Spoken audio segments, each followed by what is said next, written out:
Hello students, I welcome to all on King's Academy. My name is Pinky Verma. I am from Uttar Pradesh and I welcome to all on King's Academy, your reasoning mentor. तो आज का हमारा topic रहेगा blood relations. Blood relation एक ऐसा topic है जो हर competitive exam में पूछा जाता है, चाहे वो एसएससी का कोई भी एग्जाम हो, बैंकिंग का एग्जाम हो, कोई स्टेट लेवल एग्जाम हो, हर कॉम्पिटिटिव एग्जाम में हमारा ब्लड रिलेशन के क्वेश्चंस पूछे जाते हैं। अब हम कुछ ब्लड रिलेशन का मतलब होता है खूनी रिश्ते, इसके ऊपर कुछ टॉपिक के ऊपर हम बात करते हैं। कुछ टर्मिनोलॉजी है जिसको हम डिटेल में पढ़ते हैं। ब्लड रिलेशन को जानने से पहले कुछ शब्द हैं जिनको हमें डिटेल में जानना बहुत जरूरी है। कुछ शब्द लिखवाती हूँ, आप अपनी कॉपी में नोट डाउन करेंगे। सम हेडिंग डाल लीजिए, सम टर्मिनोलॉजी। सम टर्मिनोलॉजी, फर्स्ट पॉइंट मेरा ये रहेगा मैटरनल।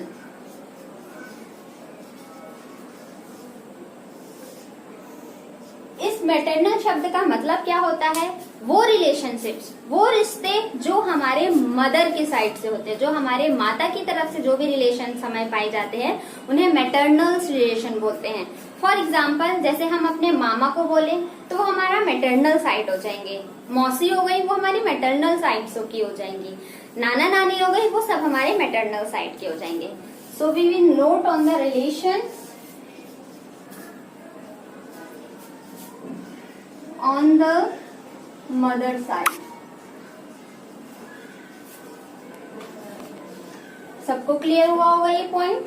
नेक्स्ट पॉइंट है मेरा paternal.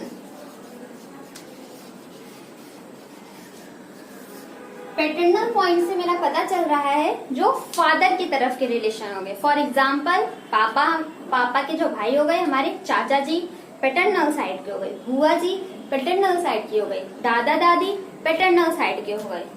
So relations on the father side. एक ब्लड रिलेशन में एक और टर्मिनोलॉजी आती है जिसे हम बोलते हैं इन लॉज।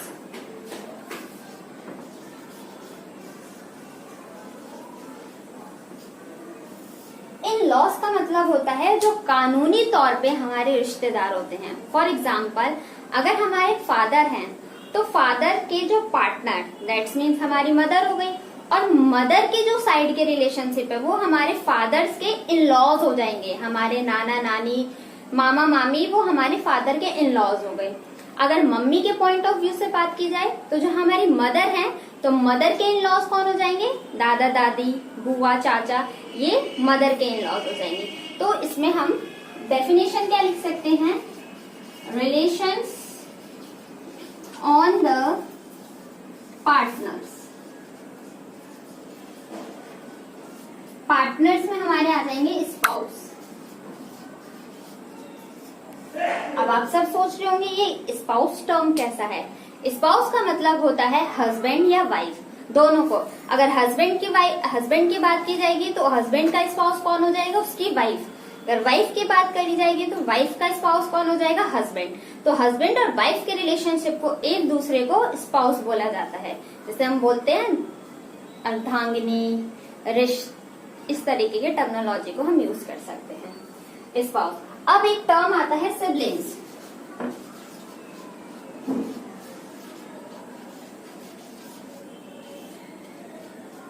सिबलिंग्स हमारे वो होते हैं जैसे हमारे सगे भाई बहन, उनको हम सिबलिंग्स कहते हैं।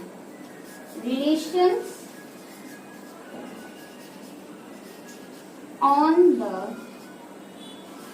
ओन ब्रदर और sister.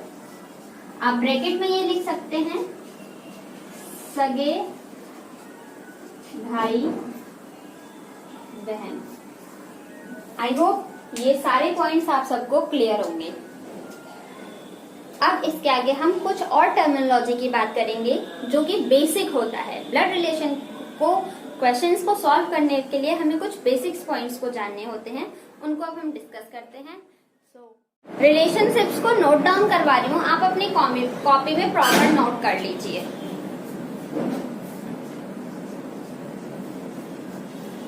Mother and father son, father's son. क्या रिलेशन होगा आप सब मुझे बताएं। मदर या फादर, माता या पिता का जो बेटा होगा उससे हमारा क्या रिलेशन होगा, अपने आप को एज्यूम करना है। यहाँ पर आप खुद सोचो, आपके मदर और फादर हैं, उनके तरफ के रिलेशंस को क्या माना जाएगा, ऑब्वियसली ब्रदर हो जाएगा वो हमारा। उसी तरीके से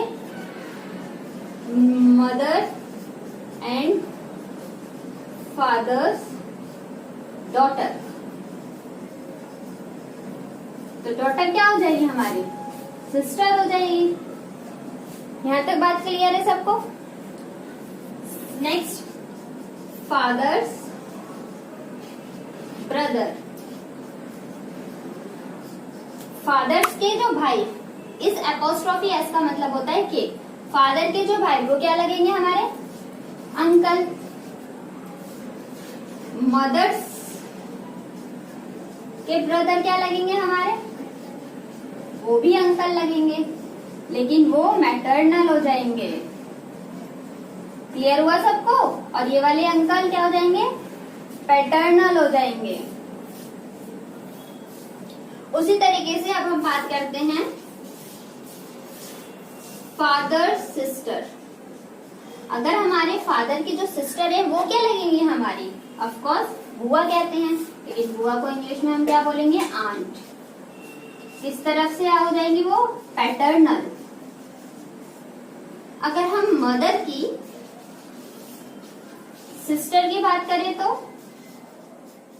वो हमारी कौन, वो भी हमारी आंट लगती है।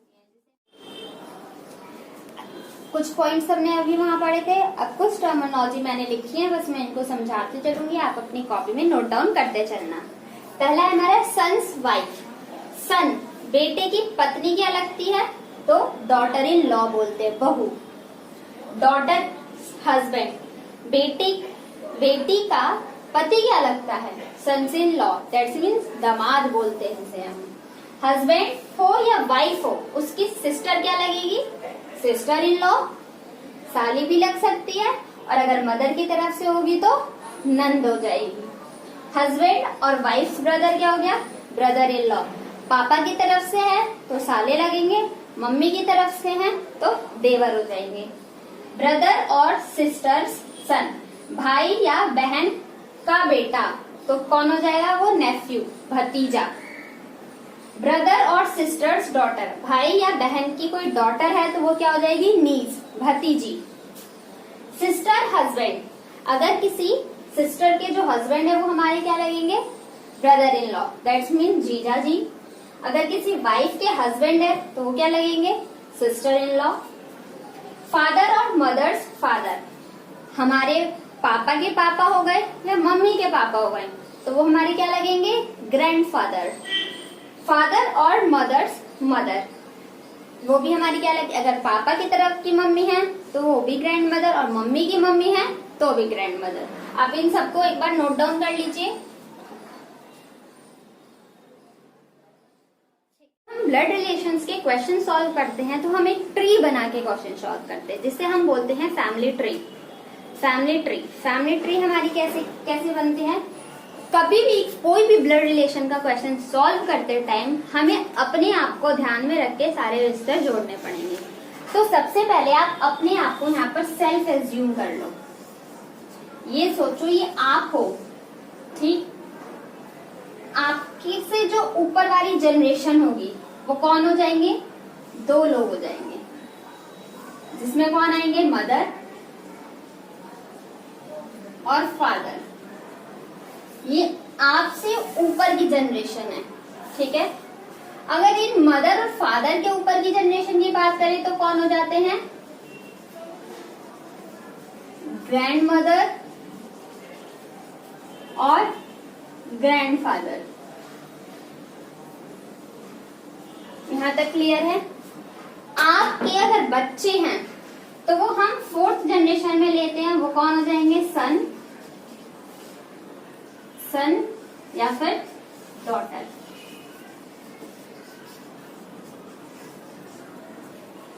अगर ग्रैंडफादर से, अगर ग्रैंडफादर के फादर हैं, फादर या मदर हैं, तो वो कौन हो जाते हैं? ग्रेट ग्रैंडफादर, ग्रेट ग्रैंडफादर या मदर। ये दोनों की तरफ से, ठीक है। अगर ग्रैंड मदर है, ग्रैंड फादर के कोई फादर और मदर है तो उनको हम क्या बोलते हैं? ग्रेट ग्रैंडफादर या फिर मदर। आई होप आपको ये सब फैमिली ट्री समझ में आई होगी। एक बार मैं और कंक्लूड कर देती हूँ। सबसे पहले अपने आप को एज्यूम करो, आप सेल्फ हो। हमारे मम्मी पापा कौन हो जाएंगे? हमारे से पहले वाली जनरेशन, हमारे फादर मदर। हमारे फादर मदर के फादर मदर क्या लगेंगे? हमारे ग्रैंडफादर और ग्रैंड मदर, जो फर्स्ट जनरेशन। इनसे ऊपर की जनरेशन बात की जाए, जो हम परदादा, परदादी, परनाना, परनाना, नानी की बात करते हैं, उन्हें बोला जाता है ग्रैंडफादर और ग्रैंड मदर। तो उनको रिप्रेजेंट हम ऐसे करते हैं, इस तरीके से हमें दर्शाया जाता है। हमारे बच्चे क्या हो जाएंगे? सन या डॉटर। यहाँ तक आई होप सबको क्लियर। ब्लड रिलेशंस को सॉल्व करते हुए कुछ साइन का यूज करेंगे। अगर हम अपने क्वेश्चन में मेल दिखा रहे हैं तो मेल को आप स्क्वायर से रिप्रेजेंट कर लो या फिर प्लस साइन से रिप्रेजेंट कर लो। आपके ऊपर डिपेंड करता है कि आपको कौन सा कन्वीनियंट लगता है, कौन सा इजी लगता है क्वेश्चंस को सॉल्व करते टाइम। एक बात मेरी और ध्यान रखना, हर कॉम्पिटिटिव एग्जाम में टाइम मैनेजमेंट बहुत बड़ा रोल प्ले करता है। हमें टाइम को ध्यान में रखते हुए क्वेश्चन सॉल्व करना पड़ता है, वरना रीजनिंग तो ऐसा टॉपिक है, लेके बैठे रहो, सुबह से शाम तक हो जाएगी, कोई भी सॉल्व कर सकता है। लेकिन हमें क्या ध्यान रखना है कि एक लिमिटेड टाइम में हमें क्वेश्चन सॉल्व करना होता है। तो जो हमारे लिए इजी लगेगा हम उस साइन को यूज कर लेंगे। फॉर फीमेल, फीमेल के लिए हम क्या साइन यूज कर सकते हैं? सर्कल या फिर माइनस का साइन, ठीक। अब आती है स्पाउस। मैं आपको स्पाउस का मीनिंग पहले ही बता चुकी हूँ। अगर स्पाउस को दो कपल्स को रिप्रेजेंट करना है, हस्बैंड वाइफ को रिप्रेजेंट करना है, दो जोड़ों को रिप्रेजेंट करना है, किस सिंबल का यूज करेंगे? Double line. फॉर एग्जाम्पल एक रिलेशन ये रहा, एक रिलेशन ये रहा, तो हम इसको किससे रिप्रेजेंट कर रहे हैं? डबल लाइन से। फॉर सिबलिंग्स, सिबलिंग्स का भी हम मतलब बता चुके हैं आप सबको। सिबलिंग्स भाई बहन, अगर भाई बहनों का या बहन बहन का, भाई भाई का, कजन का, कजन होते हैं ना हमारे चाचा ताऊ के बच्चों को कजन बोला जाता है, अगर उनके रिलेशंस को अगर हमें डायग्राम में शो करना है तो वो हम सिंगल लाइन से ड्रॉ करेंगे। भाई भाई हो गए, ये बहन भाई हो गए, ये एक दूसरे के बहन बहन हो गई, तो उनको हम इस सिंगल लाइन से रिप्रेजेंट करते हैं। आप इस सब को नोट कर लो एक बार।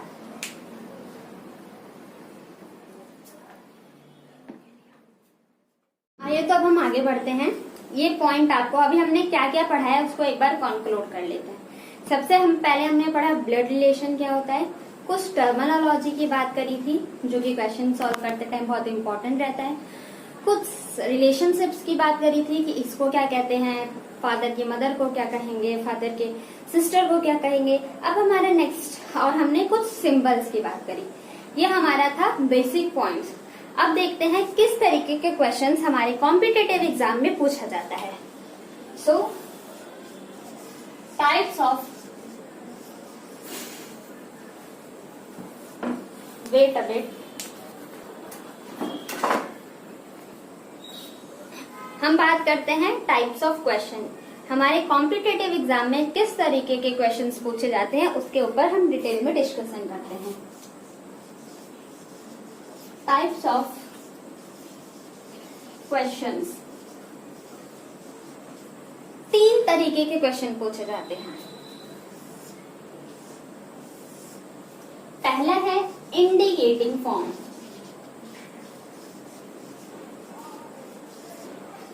अब आप सब कहोगे मैम ये इंडिकेटिंग फॉर्म क्या होता है?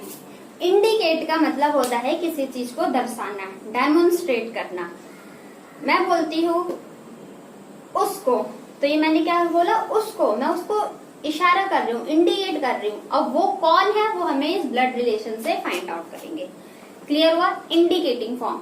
फॉर एग्जाम्पल दिया हुआ है एक फोटोग्राफ में एक लेडी है और मेरे पापा की बहन की सिस्टर की बेटी ये बोलती है कि वो मेरे ना ये लगते हैं, तो बताओ उस बेटी का और जो फोटोग्राफ में इंसान है वो उसके क्या रिलेशनशिप में लगेंगे। तो ये क्या हो जाएगा, इंडिकेटिंग फॉर्म। आई होप आप सबको समझ में आया होगा।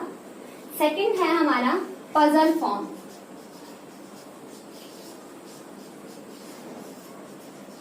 पजल का मतलब होता है कंफ्यूजिंग टर्म। कुछ ऐसे चीजें होती हैं जो हमें कंफ्यूज करती हैं, लेकिन हमें उसको, जो भी हमने बेसिक सीखा है उसको माइंड में रख के हमें एक फैमिली ट्री बनाते हैं, जिससे हम किसी का भी रिलेशन बता सकते हैं कि अच्छा वो इस जनरेशन में तो उसको क्या बोलेंगे।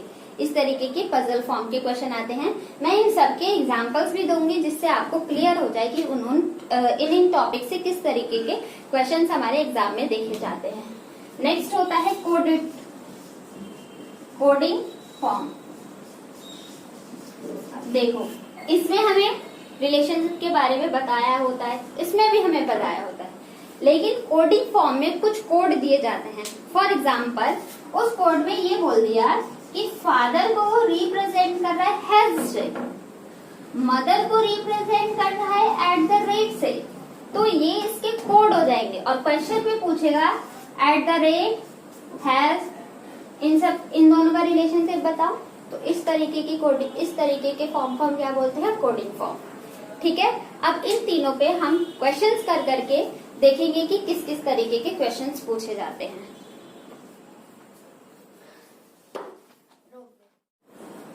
सो स्टूडेंट्स, अभी तक हमने सिर्फ बेसिक कॉन्सेप्ट पढ़े हैं ब्लड रिलेशन के। ब्लड रिलेशन ये बेसिक कॉन्सेप्ट के बारे में हम बहुत डिटेल में जान चुके हैं। आई होप आप सबको वो सारी चीजें क्लियर हुई होंगी। अब हम कुछ इस पे क्वेश्चंस देखते हैं। हमारा पहला क्वेश्चन है, pointing to a lady in the photograph Shalini said. अब क्वेश्चन आया है पॉइंटिंग। पॉइंटिंग का मतलब आते ही हमें ये पता चलता है कि ये कौन सा फॉर्म है क्वेश्चंस का, इंडिकेटिंग टाइप है। क्यों? क्योंकि ये यहाँ पर दर्शा रहा है, किसी को पॉइंट आउट किया जा रहा है। This is the indicating form. Pointing to a lady in the photograph Shalini said. एक फोटोग्राफ में दिखाते हुए शालिनी ने बोला, क्या बोला, हर सन्स फादर। जो फोटोग्राफ में, यहाँ पर एक फोटोग्राफ है और ये लेडी है एक, ठीक, ड्राइंग अच्छी नहीं है लेकिन ये एक लेडी है। अब शालिनी है, अब ये शालिनी इस फोटोग्राफ को दिखा रही है और इससे बोल रही है, इसका बेटा, इसका बेटा, बेटे के फादर, इस लड़की का बेटा, बेटे के फादर सन इन लॉ है। सन इन लॉ है किसके? Is the son in law of my mother. मतलब यहाँ पर शालिनी है और ये शालिनी की मदर है और ये मदर के सन इन लॉ हो गए। तो शालिनी, अब ये क्वेश्चन में पूछ रहा है, how is Shalini related to the lady. अब जो ये शालिनी है, इस लेडी से इन दोनों का क्या रिलेशनशिप बना, ये क्वेश्चन में पूछा जा रहा है। शालिनी, ये इस लेडी का बेटा, बेटे के पापा दवान हुए शालिनी की मम्मी की, तो शालिनी की मम्मी के हुए, तो ये शालिनी और ये लेडी आपस में सिस्टर हो गई ना, दोनों बहनें हो गई। यहाँ तक क्लियर है? क्वेश्चन समझ में आया? ठीक है, तो हमारा करेक्ट आंसर क्या हो जाएगा? A. Option number A is the answer of this question. Clear? अब आगे बढ़ते हैं और किस तरीके के क्वेश्चंस इस पे आते हैं, चलो देखते हैं।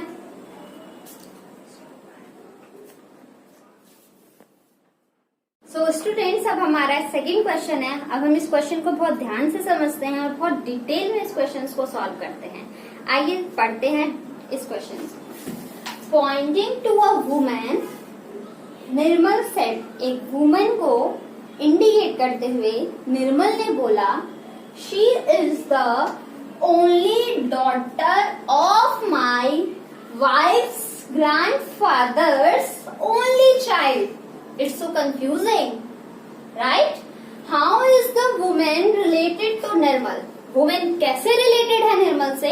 इस क्वेश्चन को हम सॉल्व करते हैं, डिटेल में समझेंगे। देखो कैसे बोला गया है। एक फोटोग्राफ है, ठीक, यहाँ पर एक लेडी है, क्या बोला है? She is the only daughter. जो ये लड़की है ना, माइनस से भी नोट कर दिया। She is the only daughter of my wife. ये निर्मल है, निर्मल की ये कोई वाइफ है मान लिया। वो इकलौती डॉटर है, इकलौती of my wife's grandfather, only daughter of my wife,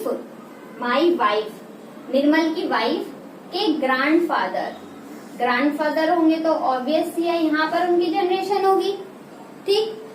father के जो फादर होंगे वो ग्रैंडफादर होंगे ना, तो हमारा फैमिली ट्री इस तरीके का बनेगा। ये ग्रैंडफादर हैं, ग्रैंडफादर की ओनली चाइल्ड। अब ग्रैंडफादर की ओनली चाइल्ड, अब ये मेल भी हो सकता है और ये फीमेल भी हो सकती है, क्योंकि चाइल्ड से हम किसी का जेंडर डिफाइन नहीं कर सकते। चाइल्ड में गर्ल भी आती है, बॉय भी आता है। क्वेश्चन बोला है ग्रैंडफादर का ओनली चाइल्ड, इस लेडी की ग्रैंडफादर का ओनली चाइल्ड की इकलौती बेटी, वो कौन है? निर्मल की वाइफ है।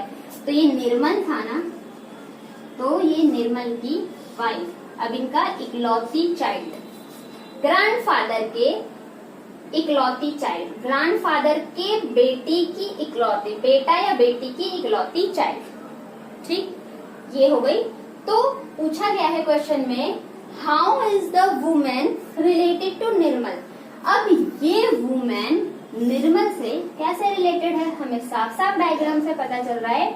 डबल रो किसको इंडिकेट करती है? अभी हमने बेसिक में पढ़ा था, जब सिंबल पढ़ रहे थे तो हमने पढ़ा था डबल लाइन किसको इंडिकेट करती है? कपल को, स्पाउस को। तो निर्मल क्या हो, जो निर्मल का क्या रिलेशन है इस लेडी से? Wife. So option number C is the correct answer of this question. So student, अब हम एक पजल फॉर्म की ब्लड रिलेशंस को सॉल्व करते हैं। सबसे पहले क्वेश्चन को बहुत डिटेल में पढ़ते हैं, एक एक पॉइंट को समझेंगे। P is the granddaughter of A, who is, जो एक पॉइंट ध्यान रखना है आप लोगों को, whom, which, जो रिलेटिव प्रोनाउंस होते हैं जब भी वो आते हैं किसी सेंटेंस के बीच में, तो जो पास वाला एलिमेंट होता है ना, जो पास वाला पर्सन होगा ना, उसको डिनोट करता है। तो जो ये who है, ये किसको डिनोट कर रहा है? A को डिनोट कर रहा है, ठीक है। Who is married to W and is brother-in-law of A who has 2 daughters but no son. R is cousin of Q and brother of P. U and V are son-in-law of W. V has 2 daughters. T and S are the daughter of X. D is also the member of the family. Clear? D भी हमारा एक member है इस family का। इस तरीके ये puzzle, एक पैराग्राफ दे रखा है जो पजल फॉर्म में दे रखा है। अब इससे रिलेटेड कुछ क्वेश्चन पूछे हैं, कैसे? How is X related to R, X कैसे रिलेटेड है आर से? How is T related to W, T कैसे रिलेटेड है डब्ल्यू से? How many couples are there in family. इन तीनों क्वेश्चन को आंसर करने के लिए हमें सबसे पहले एक फैमिली ट्री बनानी होगी। उस फैमिली ट्री को बना के हम इन तीनों क्वेश्चंस के आंसर बहुत इजीली सॉल्व कर सकते हैं। आइए देखते हैं कैसे बनाते हैं। एक एक लाइन को पढ़ेंगे और अपना डायग्राम ड्रॉ करते हुए चलेंगे। P is the granddaughter of A. A है कोई पर्सन, उसका कोई बच्चा होगा। अब बच्चा बॉय है, गर्ल है, हमें नहीं पता, मतलब यहाँ पर कोई एक जनरेशन आएगी। अब इसका बच्चा जो है वो P है, और P क्या है? ग्रैंड डॉटर है। यहाँ तक पॉइंट क्लियर है। आगे बढ़ते हैं। A who is married to W. A ने शादी किससे की है? W से। अभी हम पढ़ के आए थे कि जब हम कपल को शो करते हैं तो डबल लाइन से शो करते हैं। डबल लाइन बताई। अब ए और डब्ल्यू में हस्बैंड कौन है और वाइफ कौन है ये हम अभी नहीं बता सकते, क्योंकि कहीं नहीं पता चल रहा अब ए मेल है या डब्ल्यू मेल है, हम नहीं बता सकते अभी। बस हमें इतना पता है कि ये दोनों क्या है, कपल हैं। आगे क्वेश्चन पढ़ते हैं। M is brother-in-law of A. A है, A की का रिलेशन W से है। अगर मैं A का यहाँ पर W बनाती हूँ तो M बनाती हूँ तो A तो M का भाई हो जाएगा, लेकिन क्वेश्चन में क्या बोला है, ब्रदर इन लॉ है, तो ऑब्वियस है W के साथ उसका रिलेशन होगा, तभी तो A का ब्रदर इन लॉ लगेगा। तो ये W का भाई हो जाएगा कौन, M, इसलिए ये A का ब्रदर इन लॉ हुआ। यहाँ तक पॉइंट क्लियर है। आगे बढ़ते हैं। A who has 2 daughters but no son. A के 2 सिर्फ बेटियां हैं, डॉटर है, कोई सन नहीं है। तो अब हम यहाँ पर बोल सकते हैं कि ये A की कोई डॉटर है और 2 डॉटर हैं, तो ये भी डॉटर है। अब अगर A के 2 डॉटर हैं तो ये दोनों आपस में क्या लगी, सिस्टर, और सिस्टर का रिलेशन हम किससे रिप्रेजेंट करते हैं, सिंगल लाइन से। जो सिबलिंग्स होते हैं सिंगल लाइन से हम ड्रॉ करते हैं। ठीक है, ए की 2 बेटियां हैं और दोनों कोई भी बेटा नहीं है, और जो पी था वो ग्रैंड डॉटर है। यहाँ तक सिर्फ अभी तक हमने यहाँ तक के क्वेश्चन का वेन डायग्राम सॉल्व किया है। आगे बढ़ते हैं। R is cousin of Q. R cousin है क्यू की एंड ब्रदर ऑफ पी।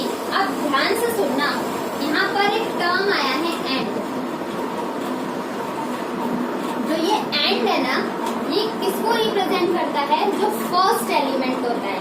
अभी हमने पढ़ा था रिफ्लेक्सिव प्रोनाउन whom, which, वो सेकेंड एलिमेंट को रिप्रेजेंट करते हैं, जो कि उसके पास वाला एलिमेंट होता है उसको रिप्रेजेंट करता है। बट एंड हो गया, बट हो गया, इज हो गया, ये हमारे फर्स्ट एलिमेंट को रिप्रेजेंट कर रहे होते हैं। तो ये एंड जो है वो इस आर को रिप्रेजेंट कर रहा है। यहाँ तक क्लियर है बात? क्या बोला है, R is cousin of Q and brother of P. अब पी ये रहा, पी का कोई ब्रदर हो गया, कौन, R is cousin of Q and brother of P. तो जो आर है वो इसका भाई हो गया, और यही यार कजन है किसका, क्यू का। अब कजन है तो ऑब्वियस है इन दोनों का भाई बहन सगा तो होगा नहीं, कजन है तो कोई दूसरा रिलेशनशिप होगा। आगे बढ़ते हैं, अभी तक सिर्फ हमें इतना ही पता है। और आर क्या है, कजन है। अब R is the cousin of Q and brother of P. P का ब्रदर है तो ये भाई हो गया, क्लियर, मेल हो जाएगा। U and V are son in law of W. अब देखो डब्ल्यू ये रहा, क्या बोला है, यू और वी दामाद हैं, तो ऑब्वियस सी बात है जब ये दोनों लड़की थी तो इसकी शादी हुई होगी और इसकी भी शादी हुई होगी। अब मैं ये नहीं बता सकती कि यू और वी कौन कौन से जगह पे आएंगे, बस इतना पता है यू और वी दामाद हैं। आगे बढ़ते हैं। V has 2 daughter. वी के 2 डॉटर हैं। V has 2 daughter. अब वी के 2 डॉटर हैं, यहाँ तो एक सन एक डॉटर हो गई, एक इसकी भी तो बहन हो सकती है। तो अभी हम इस पॉइंट को अपने माइंड में रखते हैं, आगे का क्वेश्चन पढ़ते हैं, उससे हमारा क्लैरिफाई हो जाएगा कि वी कहाँ पर हम रखें। T and S are daughter of X. X के T और S डॉटर हैं। T is also the member of family. T member है उस फैमिली का। अब देखो क्या, X, V और U हमने बनाया। V के कितने बच्चे हैं, 2 डॉटर हैं। क्वेश्चन में क्या बोला है, U and V are son in law of W. U और V son in law है W के। V has 2 daughter. V के 2 डॉटर हैं। हमने यहाँ पर V बना दिया, V और V, अगर ये V हो जाएगा तो ये U हो जाएगा। अब V के 2 डॉटर हैं तो तो दैट्स मीन्स क्यू की डॉटर हुई, इसका कोई एक और बच्चा हो जाएगा, वो भी डॉटर ही हो जाएगी। यहाँ तक पॉइंट क्लियर है। आगे बढ़ते हैं। P has two daughter, T and S are daughter of X। T और S डॉटर है किसकी? X की। अभी हमें Q का जेंडर नहीं डिफाइन होगा। अब देखो T हो गया ना, ये T और S डॉटर है किसकी? X की। तो ऑब्वियस सी बात है B की शादी X से हुई होगी, ये दोनों हस्बैंड वाइफ होंगे, तभी इन दोनों की दो डॉटर हो गई ना। B की डॉटर हो गई X और T। अब Q का जेंडर क्या है वो अभी हमें नहीं पता। आगे बढ़ते हैं। T is the member of family. अब एक पर्सन बच गया है, कौन? D। तो D यहाँ पर आ जाएगा, मतलब A की डॉटर D और X हो गई, इन दोनों के हस्बैंड U और V हो गए। A और W का जेंडर हम डिफाइन नहीं कर पाएंगे कि कौन मेल है कौन फीमेल है। एक पत्नी थी, इसका भाई हो गया। अब देखो Q क्या बोला है? R is the cousin of Q। R cousin है Q का एंड ब्रदर ऑफ P, और P का ब्रदर है, तो ये Q इनका बेटा होगा, तभी तो ये दोनों बहन है, तो ये मौसी हो गई ना। मौसी के बच्चे हमारे कजन होते हैं, तो इस Q का रिलेशन R से हो गया। यहाँ तक क्लियर है। अब इस Q का क्या रिलेशनशिप होगा हम वो अभी डिफाइन नहीं कर सकते हैं। आई होप आप सबको ये समझ में आया होगा। अब देखते हैं कि इस पे किस तरीके के क्वेश्चन को हम आंसर करेंगे। पहला है how is X related to R। ये वाला X कैसे रिलेटेड है R से? क्वेश्चन को ध्यान से समझना। How is X related to R। R से कैसे रिलेटेड है ये X? तो R के टर्म में देना है। तो R क्या हो गया? ये भाई, बहन, ये मम्मी, तो R की मम्मी D और D की बहन X। तो मम्मी की बहन क्या लगती है? मौसी, आंटी हुई। तो इस R का रिलेशन इस X से क्या है? तो हाउ X कैसे रिलेटेड है? तो X क्या हो जाएगी? आंटी हो जाएगी। यहाँ तक क्लियर है। Next question, how is T related to W। ये वाला T कैसे रिलेटेड है W से? ये बेटी का बच्चा, ग्रैंड डॉटर, तो T कैसे रिलेटेड हो जाएगी W से? ग्रैंड डॉटर हो गई।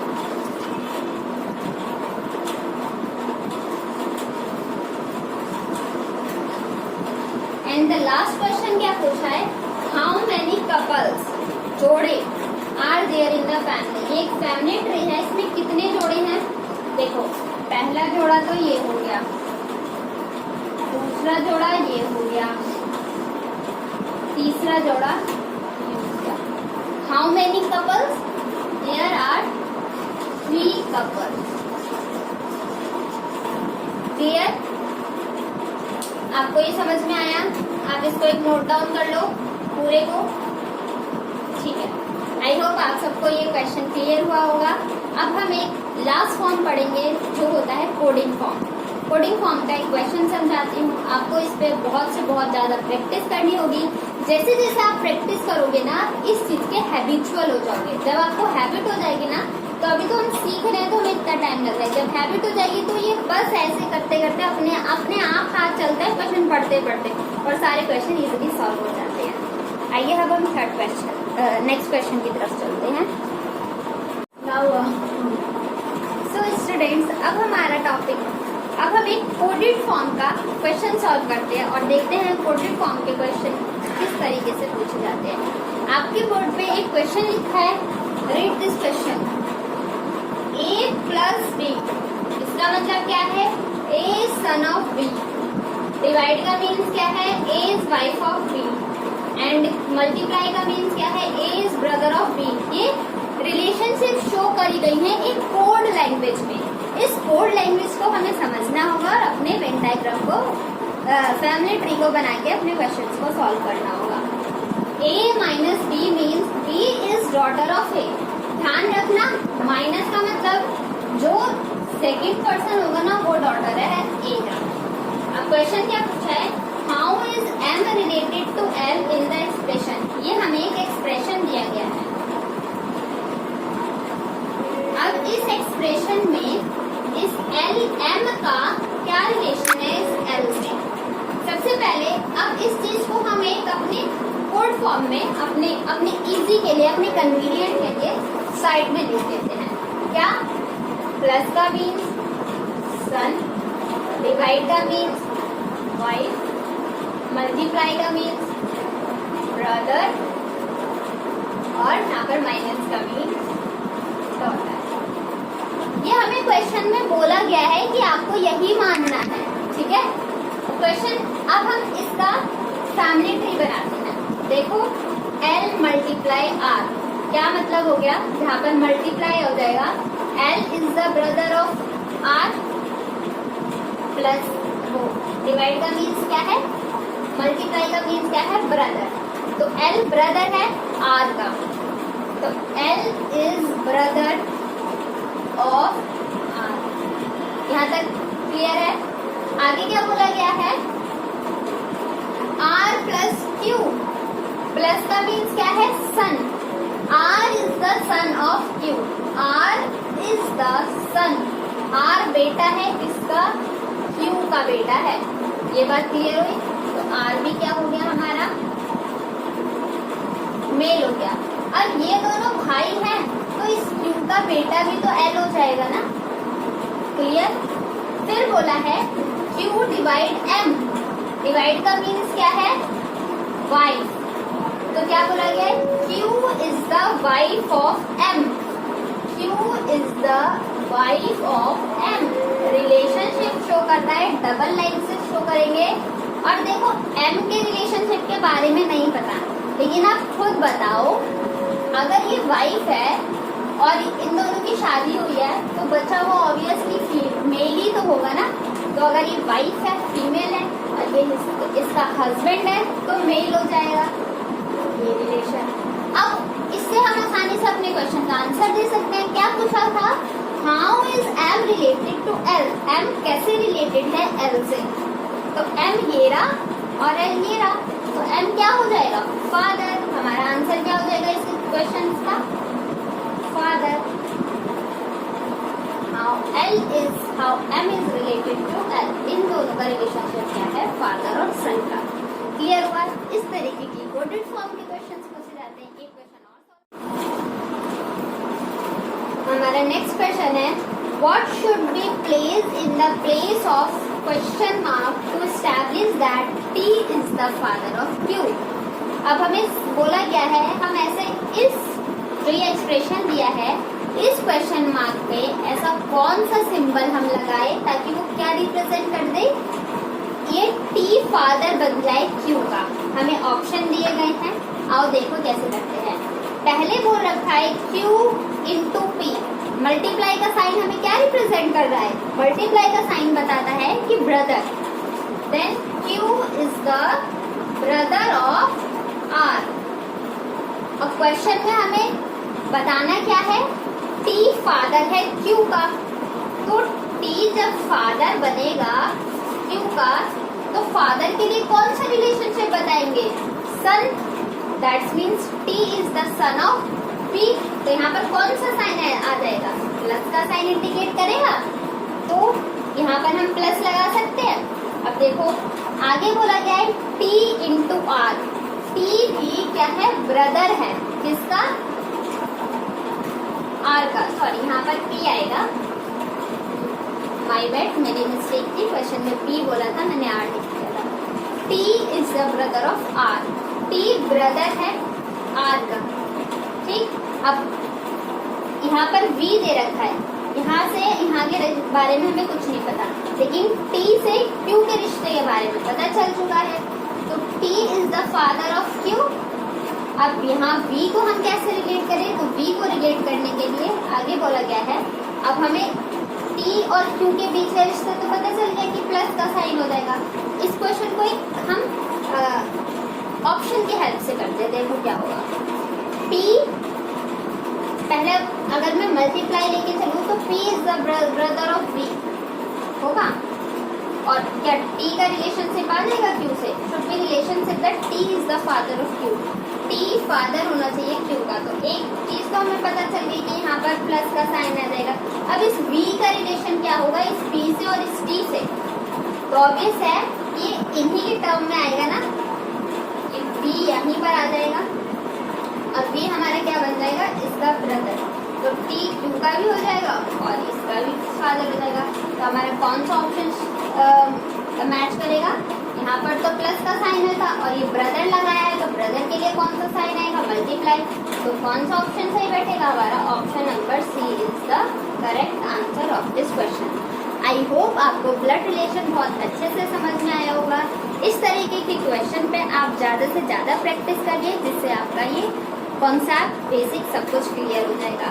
बार बार आप इस पूरी क्लास को एक बार दोबारा देखिए, अच्छे से सुनिए, कहाँ पर क्या है, क्या चीज़ आपके लिए इम्पोर्टेंट है, क्या नोट डाउन करना है, ये सारी चीज़ सुनिए। आई होप आपको ये बहुत अच्छा पसंद आया होगा। Thank you from the side of the king academy. Thank you so much.